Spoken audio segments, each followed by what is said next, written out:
कुरान एक फर्जी ग्रंथ है, उसको वो ईश्वर का, अल्लाह का ग्रंथ मानकर उस पर सम्मान उसको देते हैं। उसी में तो लिखा है आतंक की शुरुआत कुरान से है। अस्सलाम वालेकुम दोस्तों, स्वागत है आपका हमारे चैनल पर। मैं हूं आपका दोस्त इखलास रथर। इस वक्त की सबसे बड़ी खबर और सबसे दुख भरी कहानी लेकर मैं आपके सामने आया हूं।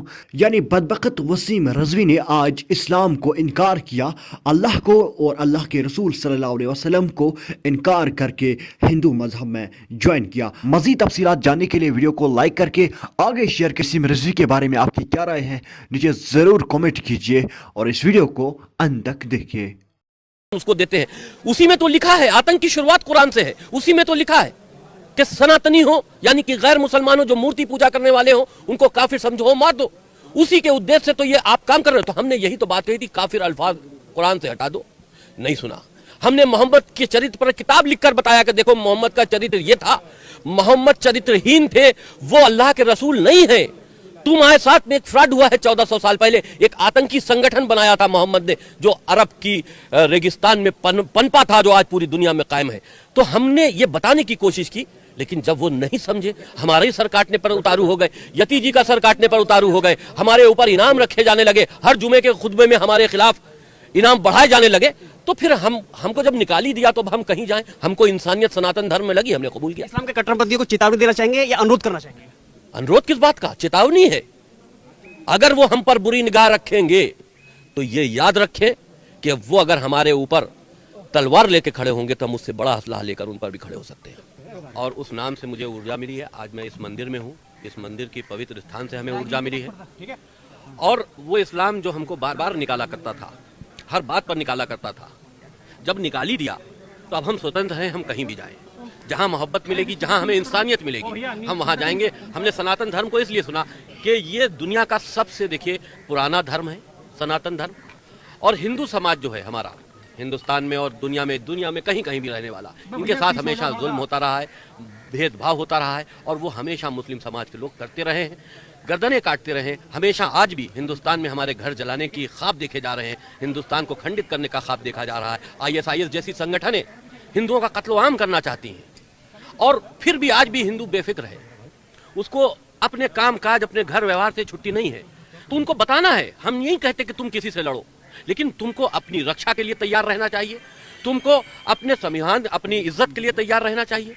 तुमको ये मालूम होना चाहिए कि तुम्हारे साथ में पड़ोसी कौन तुम्हारा घर जलाने के लिए कोशिश कर रहा है, तुमको उसको तैयार रहना चाहिए। हम जागरूक करेंगे हिंदुओं को, हम महाराज और हमारी पूरी टीम सब जागरूक करेगी हिंदुओं को। और हम फसाद नहीं करना चाहते, लेकिन कोई हमें मारे तो ये भी बर्दाश्त नहीं करना चाहते। आज ही का दिन आपने क्यों चुना 6 दिसंबर? देखिए, आज का दिन इसलिए अच्छा दिन है क्योंकि जो बाबर ने भगवान श्री राम को अपमानित करते हुए उनके जन्म स्थान पर एक मस्जिद बनवाई थी, आज का दिन वो दिन है कि जो हिंदुत्व ने अपना हल्का सा बल प्रयोग करते हुए उस अवैध कब्जे को वहां से ढकेल दिया था। इसलिए हिंदुत्व के लिए आज ये गर्व का दिन है। और आज हमने सनातन धर्म स्वीकार भी इसीलिए किया है क्योंकि हमारी कहानी भी भगवान श्री राम के राम मंदिर के संघर्ष से शुरू हुई थी, जब मुझको इस्लाम से पहली बार निकाला गया था। हर जुमे की नमाज के बाद हमारे यती जी के सर काटने पर इनाम बढ़ाया जाता है, पुतले जलाए जाते हैं। ये कौन सा धर्म है?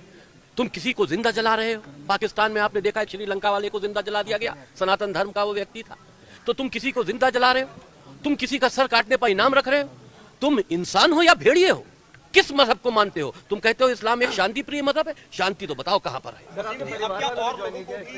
देखिए, जो परिवार का व्यक्ति मेरे साथ है वो मेरे साथ आएगा और कबूल करेगा। जो हमारे साथ नहीं है, वो चाहे परिवार हो चाहे हमारा दोस्त हो, हम धार्मिक हिसाब से उनका त्याग कर देंगे। वसीम जी, सनातन धर्म को क्या संदेश देना चाहते हैं? त्यागी जी, राजनीति से जोड़ा जा रहा है आपके आज धर्म परिवर्तन को, क्योंकि 3 महीने बाद उत्तर प्रदेश में चुनाव है। देखिए, जो लोग, देखिए ऐसा है कि जो इस वक्त मुसलमानों की वोटों की राजनीति कर रहे हैं जी, वो इस चीज को अपने हिसाब से देख रहे हैं। लेकिन हम जानते हैं और भगवान महादेव जानते हैं कि हमने इसको राजनीति से अलग रख के काम किया है। राजनीति के गोशे में जब काम करना होगा तो काम करेंगे। राजनीति भी एक ताकत है। हिंदुओं को ये बात समझनी चाहिए, मुसलमान किसी का वोट बैंक नहीं है। हम इतने सालों मुसलमानों के साथ में रहे, हमने देखा मुसलमान वोट बैंक नहीं है। समाजवादी ये समझती है मेरा वोट बैंक है, कांग्रेस समझती है मेरा, भाजपा समझती है मेरा, या क्षेत्रीय पार्टी समझती है मेरा वोट बैंक है। बिल्कुल नहीं है। वो हिंदुत्व के खिलाफ वोट डालता है।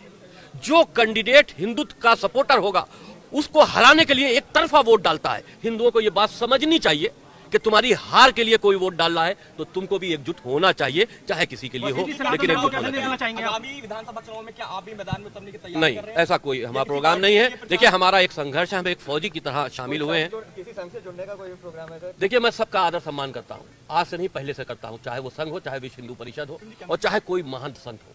हम सबका आदर सम्मान करते हैं, हम किसी के विवाद में नहीं पड़ते, और सब लोग सम्मानित हैं, सब अपने अपने दायरे में काम कर रहे हैं, सब अच्छा काम कर रहे हैं। वसीम जी, सनातन धर्म को क्या संदेश देना चाहेंगे? सनातन धर्म के लोगों को मेरा सिर्फ यही संदेश है कि अपने हित के लिए संघर्ष करो। तुम जिस तरह से मुगलों द्वारा मारे काटे जा रहे हो और आज भी तुम्हारे लिए लोग लगाए बैठे हैं, तुमको लड़ना नहीं चाहिए जब तक कि कोई तुम तक कोई हमला ना करे, लेकिन तुमको आंखें बंद भी नहीं करना चाहिए। और अगर सनातन धर्म के ऊपर कोई हमला होता है, जिस तरह से ISIS अपमानित करने के लिए भगवान महादेव की मूर्ति